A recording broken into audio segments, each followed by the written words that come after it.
What to do during a DUI investigation. So the first thing to know about a DUI investigation is if the officer pulls you over and asks you, have you been drinking? If you say yes, you have started a DUI investigation. Now, a lot of people try to say, I had 1 or 2 beers an hour ago, thinking that that means they're no longer under the influence. And the problem with that is it also is part of the investigation that the driver admitted to alcohol use. The other thing is it cuts off a viable defense that we call rising blood alcohol. So rising blood alcohol works like this.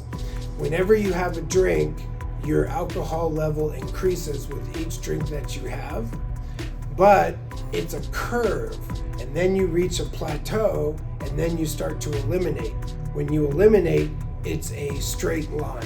So the expert for the government can come in and say, well, 15 minutes later after driving, the BAC was here, but I'm going back in time, and notice how back in time the BAC is getting higher, and I believe at the time of driving, the BAC was here. Now, for saying 1 or 2 beers an hour ago, what you've done is you've cut off that rising blood alcohol defense.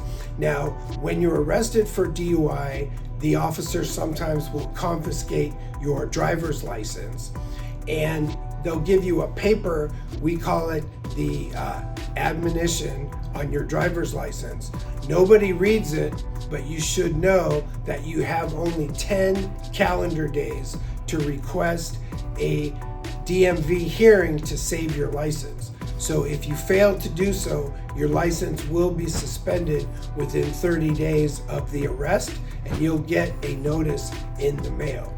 If you request a hearing on that, then you're able to push out a suspension unless and until you lose your DMV hearing.